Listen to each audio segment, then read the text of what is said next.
Hello everyone, welcome to the Om Namah Shivaya education hub. हमने Newton's law of motion अपना start किया हुआ है। जिसने अभी तक पिछले वीडियोस नहीं देखी, डिस्क्रिप्शन बॉक्स में आपको लिंक मिल जाएगा, आप उसमें से जाके वीडियोस देख सकते हो।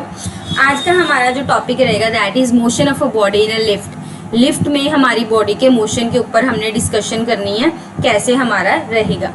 स्टार्ट करते हैं आज का टॉपिक। बहुत इंटरेस्टिंग वे से मैं आपको ये वाला टॉपिक कवर कराऊंगी, उसके बाद आपको कोई भी प्रॉब्लम नहीं आएगी इन क्वेश्चंस को टैकल करने में। सबसे पहले आप देख सकते हो यहाँ पे एक पर्सन है। सपोज यहाँ पे कोई पर्सन खड़ा है, उसका कुछ ना कुछ मास होगा, वेट होगा। हमें पता है वेट हमेशा कैसे लगता है, डाउनवर्ड डायरेक्शन में लगता है and it is denoted by mg। तो मतलब जो पर्सन है उसका जो एक्चुअल वेट होगा वो क्या होगा, mg। It is always acting in the downward direction. तो यहाँ पे हमने एक्ट कर दिया, जो हमारा वेट लग रहा है दैट इज mg। फिर हमने लास्ट लेक्चर्स में पढ़ा था कि एक तो वेट होता है जो डाउनवर्ड लगता ही लगता है, उसके अलावा एक नॉर्मल रिएक्शन होती है that is always acting perpendicular to the body. ये हमने पढ़ा था। तो हमारे एक नॉर्मल रिएक्शन लग रही है जिसको हमने आर लिया, वो लग रही है इस डायरेक्शन में as shown in the figure. The force mg act which offers a reaction are given by the reading of the weighing machine. मतलब एक हमारी ऑपोजिट, ये मतलब नॉर्मल रिएक्शन हमारी अपोजिंग फोर्स है जो हमारे वेट के बिल्कुल ऑपोजिट लगती है और परपेंडिकुलर लगती है। ये हमने देख लिया।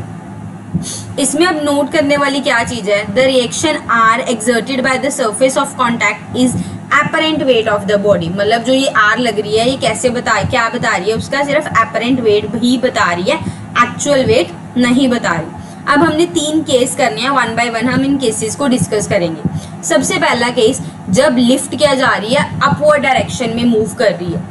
अब हमने इस पिक्चर में पर्सन की जगह एक ब्लॉक बना लिया, इससे आपने कंफ्यूज नहीं होना, कुछ भी हो सकता है लिफ्ट में। यहाँ पे पर्सन की जगह हमने क्या बना लिया, एक ब्लॉक बना लिया। जैसे हमने अभी तक देखा था, क्या देखा था कि एक नॉर्मल रिएक्शन लगती है जो आपको अपवर्ड डायरेक्शन में लगती है, जिसको हमने क्या नाम दे दिया, आर का। एक डाउनवर्ड डायरेक्शन में वेट लगता है दैट इज mg। अब हमने क्या बोला है, जो लिफ्ट है वो कैसे जा रही है, ऊपर को जा रही है। जिस साइड लिफ्ट जा रही होती है हमें पता हमारी एक्सेलरेशन उसी साइड जा रही है। दैट मीन्स अगर लिफ्ट ऊपर जा रही है तो एक्सेलरेशन भी क्या होगी, ऊपर ही जाएगी। इतना क्लियर हो गया। अब हमें मेन नेट फोर्स निकालना आना चाहिए। जब भी ऐसे क्वेश्चंस आते हैं हमें नेट फोर्स निकालनी आनी चाहिए। अब अपवर्ड डायरेक्शन में जा रही है तो मतलब जो हमारी नेट फोर्स लगेगी वो क्या लगेगी, net upward force on the lift. अब इक्वेशंस निकालने का तरीका ध्यान से सुनना, बहुत इजी है। हमने फोर्स निकालनी है, हम ऊपर को निकाल रहे हैं, तो ऊपर वाली साइड पे जो फोर्स है सबसे पहले आपने उसको लिखना है। ये तो हमारी है ही है फोर्स, दैट इज ma। इसको तो हमने लिख ही लिया एक साइड। उसके बाद हम भी ऊपर जा रहे हैं और इन दोनों में से कौन सी फोर्स अब ऊपर लग रही है, आर लग रही है या mg लग रही है, तो आप कहोगे मैम आर लग रही है। तो मतलब आपने पहले क्या लिखना है, आर लिखना है। फिर आपकी दूसरी साइड क्या लग रही है, mg। अगर मैंने इस वेक्टर को उठा के दूसरी साइड लेके जाना, आपको पता होना चाहिए जो वेक्टर्स है उनको हम उठा के एक जगह से दूसरी जगह रख सकते हैं। अगर मैंने इसको उठा के यहाँ रखना है, मैं इजीली रख सकती हूँ, कोई इश्यू नहीं है मेरे को उठा के रखने में। बट अगर मैंने अब इस वेक्टर को ऊपर वाली साइड लेके जाना है, मतलब इसकी डायरेक्शन नीचे से क्या करनी है, ऊपर करनी है। जब भी मुझे इसकी डायरेक्शन चेंज करनी पड़ेगी तो साइन चेंज हो जाते हैं। क्या चेंज हो जाता है, साइन। मतलब नीचे अगर ये प्लस mg था तो जो ऊपर जाएगा ये क्या बन जाएगा, माइनस mg। क्या हो जाएगा, माइनस mg। तो जो हमारी फोर्स लगी, नेट फोर्स आई, वो क्या आ गई, r माइनस mg। r क्यों आया, क्योंकि r ऑलरेडी अपवर्ड डायरेक्शन में था तो r तो r आ गया। उसके अलावा mg हमारा नीचे था, जैसे हम ऊपर लेके गए उसका साइन क्या हो गया, चेंज हो गया। तो जो नेट फोर्स आई वो क्या आई, r माइनस mg। क्या आई, r माइनस mg। फिर हमने पिछले लेक्चर्स में देखा था जो फोर्स होती है that is ma। Second law हमने देखा था ना, न्यूटन सेकेंड लॉ क्या कहती है, rate of change of momentum is directly proportional to the force applied in the direction of applied force. और हमने देखा था उसका डेरिवेशन सॉल्व करके कि f की वैल्यू क्या आई थी, ma। तो हमने rf की जगह क्या सब्स्टिट्यूट कर दिया, ma सब्स्टिट्यूट कर दिया। होप इतना क्लियर हो गया होगा कि ma कैसे r माइनस mg के ऊपर आया। ये इक्वेशन ध्यान रखना है, जिस साइड हम जा रहे हैं पहले उस साइड वाला वेक्टर लेना है, फिर दूसरे वाले वेक्टर को आपने माइनस साइन करके दूसरी साइड लिख देना है। क्लियर। जैसे इस इक्वेशन में क्या आ गया, f is equals to r minus mg। मुझे बेसिकली एपरेंट वेट निकालना था क्वेश्चन में, मतलब मेरे को r निकालना है। r को एक साइड रहने दो, ये माइनस mg है, उधर जाके क्या हो जाएगा, प्लस mg। तो आपका क्या बन जाएगा, r is equals to ma plus mg। फिर आप m कॉमन निकालोगे, जैसे ही आप m कॉमन निकालोगे आपके पास क्या आ जाएगा a प्लस जी, क्या आ जाएगा a प्लस जी। अब इससे आप क्या देख रहे हो, हमारा mg क्या था, एक्चुअल वेट था, राइट, mg क्या था, एक्चुअल वेट था। अब एक्चुअल वेट में कोई टर्म ऐड हो रही है, दैट मीन्स जो हमारा ओवरऑल एपरेंट वेट है वो क्या हो गया, एक्चुअल वेट से ज्यादा हो गया। तो जब भी लिफ्ट ऊपर जाती है, अगर हम खड़े हैं तो जो हमारा एपरेंट वेट है it is always greater than the actual wait. ये आपको डायरेक्ट एमसीक्यूज में भी आ सकता है। This is helpful for all students, either वो +1 का स्टूडेंट है उसके लिए भी ये वीडियो हेल्पफुल है, अगर आप नीट की प्रिपरेशन कर रहे हो, जेई की प्रिपरेशन कर रहे हो जिसमें physics one of the important part है, उसमें से लॉज ऑफ मोशन बहुत ज़्यादा इंपॉर्टेंट है as a numerical point of view. इसमें से आपका कंसेप्ट क्लियर होने चाहिए। तो हमने पहला कंसेप्ट क्या पढ़ लिया, जब भी लिफ्ट ऊपर जाएगी तो जो हमारा एपरेंट वेट होगा it is always greater than the actual wait. Hope इतना आपको क्लियर हो गया होगा। अब आ जाओ सेकंड केस पे, when lift is moving downward. अब लिफ्ट क्या जा रही है, नीचे को जा रही है, देखो नीचे को जा रही है, दैट मीन्स एक्सेलरेशन क्या लगी, डाउनवर्ड डायरेक्शन में लगी। बाकी हमारा ये सेम ही है, बॉडी यहाँ पे पड़ी है, नॉर्मल रिएक्शन ऊपर को जा रही है और हमारा एक्चुअल वेट जो है mg वो डाउनवर्ड लगता है। ये हमारा सेम है सर कंसेप्ट। अब हमने क्या निकालना है, नेट डाउनवर्ड फोर्स निकाल रहे हैं। हम भी नीचे जाना चाह रहे हैं, मतलब लिफ्ट क्या आ रही है, नीचे आ रही है, दैट मीन्स जो नीचे आ रहा है पहले हम उस वाली वेक्टर को लिखेंगे, उस फोर्स को लिखेंगे। नीचे ma आ रही है एक साइड, तो हमने f लिख दिया ma, ये तो हमारा फिक्स हो गया, हर बार ये लिखना ही लिखना है। अब इज इक्वल्स टू के बाद इक्वेशन कैसे बनानी है, लिफ्ट नीचे आ रही है, नीचे वाली साइड कौन सा वेक्टर लग रहा है आपका, mg लग रहा है, तो आप पहले क्या लिखोगे, mg को लिखोगे। फिर आपके ऊपर वाली साइड क्या लग रहा है, r, जैसे ही r आप दूसरी साइड लेके आओगे तो साइन क्या हो जाएगा, चेंज हो जाएगा। दैट मीन्स ये r आपका किस में कन्वर्ट हो जाएगा, -r। मतलब अगर आप नीचे लेके आते हो तो r की जगह क्या आ गया, -r। तो जो आपकी इक्वेशन बन जाएगी वो क्या बन जाएगी, mg - r।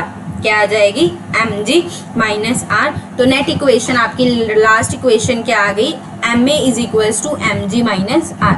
फिर हमारा कंसेप्ट क्या निकालना, तो हमने r है, r को एक साइड ले जाओ और ma को एक साइड लिख लो। अब देखो इसमें से अब एक्चुअल वेट हमारा mg था, mg में माइनस हो रहा है, दैट मीन्स जब लिफ्ट नीचे को आती है तो जो हमारा एपरेंट वेट होता है it is always less than the actual wait, it is always less than the actual wait. तो ये याद रखना है। सीधा डायरेक्ट क्वेश्चन आ सकते हैं, आपको a की वैल्यू गिवन है कि किस स्पीड से, किस एक्सेलरेशन से लिफ्ट नीचे को आ रही है और आपने क्या निकालना है, एपरेंट वेट निकालना है। तो डाउनवर्ड में mg - a वाला फॉर्मूला यूज होगा और अपवर्ड में mg + a वाला होगा। याद रखना इस क्वेश्चन में हमने लिफ्ट और पर्सन के मास दोनों को प्लस करके m लिखा है, क्योंकि लिफ्ट का भी खुद का कुछ ना कुछ मास होगा, पर्सन का भी खुद का कुछ ना कुछ मास होगा। यहाँ जो m लिया गया है वो क्या लिया गया है, दोनों का सम लिया गया है। होप इतना क्लियर हो गया। अब इसके रिलेटेड कुछ नोट पॉइंट्स कर लेते हैं। If lift is at rest और मूविंग अपवर्ड्स और downwards with a constant velocity. अगर देखो, अगर कांस्टेंट वेलोसिटी होगी, हमें पता है एक्सेलरेशन 0 हो जाता है। Reason being acceleration is defined as change in velocity upon time, मतलब टाइम का वेलोसिटी के साथ चेंज होना, वही हमें एक्सेलरेशन देता है। अब हमने पहले ही बोल दिया कि वेलोसिटी कांस्टेंट जा रही है, मतलब एक्सेलरेशन तो आएगी नहीं। जब एक्सेलरेशन आएगी नहीं, इस इक्वेशन में भी आपकी एक्सेलरेशन 0 हो जाएगी और आपकी फर्स्ट इक्वेशन में भी एक्सेलरेशन 0 हो जाएगी। तो हमारा उस केस में r किसके इक्वल आ जाएगा, mg के equal. That means apparent wait और एक्चुअल वेट हमारा कब सेम होता है, जब लिफ्ट जो है वो कांस्टेंट वेलोसिटी से मूव करती है या खड़ी रहती है, उस टाइम भी हमारा एपरेंट वेट और एक्चुअल वेट क्या होता है, सेम होता है। होप इतना क्लियर हो गया होगा। नेक्स्ट सेकंड नोट में आ जाओ। If lift is accelerating downward at the rate of g। अब लिफ्ट जो है वो नीचे आ रही है और किस स्पीड से, मतलब किस एक्सेलरेशन से आ रही है, एक्सेलरेशन ड्यू टू ग्रेविटी से ही आ रही है। दैट मीन्स a और g हमारा क्या है, इक्वल है। क्या है, a और g इक्वल है। अब देखो डाउनवर्ड आ रहा है, मतलब ये वाला केस आ जाओ। इसमें हमारा एक्सप्रेशन क्या आया था, net expression r = mg - a। अगर मैं बोल दूं कि a जो है वो g के इक्वल है, मतलब मेरे को a की जगह g डाल दूं, तो मेरा ये राइट हैंड साइड वाला एक्सप्रेशन पूरा का पूरा क्या हो जाएगा, 0 हो जाएगा। मतलब हमारा एपरेंट वेट उस टाइम क्या हो जाएगा, 0। दैट मीन्स वो कौन सा कंडीशन हो जाती है, वेटलेसनेस की कंडीशन हो जाती है। अब तीसरा केस हमारे पास क्या आता है, अगर लिफ्ट डाउनवर्ड आ रही है, पर वो कैसी आ रही है, एक्सेलरेशन ड्यू टू ग्रेविटी से ज़्यादा आ रही है। मतलब हमने 9.8 मीटर पर सेकेंड स्क्वायर की स्पीड एक्सेलरेशन से ज़्यादा लेके आ रहे हैं। अगर हम ज़्यादा लेके आ रहे हैं दैट मीन्स अगर इसी में मैं चेंजेस करूं, ये आपका 9.8 है, ये फिक्स है, ये मैं कह रही हूँ ज़्यादा है 9.8 से। लेट अस सपोज इसको मैं 10 ले लूँ या 9.9 भी ले लूँ या 10.1 ले लूँ, जो मर्जी ले लूँ, रहेगा तो ये बड़ा ना, और बड़े के आगे क्या है, नेगेटिव साइन। मतलब ओवरऑल हमारा आंसर क्या आएगा, नेगेटिव। मतलब आर हमारा क्या आएगा, नेगेटिव आएगा। अगर हमारा अपरेंट वेट नेगेटिव आ जाता, उसका मतलब क्या है, body will rise from the floor of the lift and stick to the ceiling of the lift. मतलब बॉडी क्या है, जमीन पे रहेगी ही नहीं, वो क्या हो जाएगी, ऊपर को उठ जाएगी और सीलिंग के साथ क्या हो सकती है, स्टिक हो सकते हैं। तो नोट में याद रखना है, अगर लिफ्ट पर रिटार्डेशन वर्क कर रहा है तो एक्सेलरेशन की डायरेक्शन हमें लिफ्ट की ऑपोजिट लेनी होती है। क्लियर? तो यहाँ पे मैंने चारों केसेस ये इस पिक्चर से आपको क्लियर हो जाएंगे। अगर एक्सेलरेशन 0 है तो हमारा नॉर्मल वेट और अपरेंट वेट सेम होता है। अगर ऊपर जाता है तो अपरेंट वेट हमारा ग्रेटर होता है। अगर नीचे को आता है तो हमारा अपरेंट वेट लेस हो जाता है। अगर इक्वल हो जाएंगे तो हमारा 0 वेट हो जाता है, हम खड़ेंगे ही नहीं वहाँ पे। ठीक है, ए और जी जब आ जाता है तो हमारा कौन सा केस हो जाता है, 0 वेट हो जाता है। होप आपको लिफ्ट वाला केस क्लियर हो गया होगा। इसी के साथ हम इस वीडियो को वाइंड अप करते हैं अपने लिफ्ट वाले केस के साथ। अगर आपको ये वीडियो अच्छी लगी होगी तो आप ज़रूर शेयर करो अपने फ्रेंड्स के साथ, सो दैट वो भी ये देख के उनका भी लिफ्ट वाला केस बिल्कुल क्लियर हो जाए। और सब्सक्राइब करना मत भूलना चैनल को, बेल आइकन को हिट कर लो, सो दैट जैसे ही मैं नेक्स्ट वीडियो लेके आऊँ साथ के साथ आपको पता लग जाए। नेक्स्ट केस हम ये वाला कर लेंगे, हॉरिजॉन्टल स्मूथ सरफेस पे आपको एक्सेलरेशन निकालना और विद एंगल पे एक्सेलरेशन निकालना, स्मूथ इंक्लाइन प्लेन पे एक्सेलरेशन निकालना। ये नेक्स्ट वीडियो में हम ये वाला टॉपिक नेक्स्ट में कवर कर लेंगे। तब तक के लिए आप अपनी पिछली वीडियोस कवर कर लो जिसने अभी तक नहीं देखी थी, और मेरे चैनल को ज़रूर सब्सक्राइब कर लो। Thank you so much.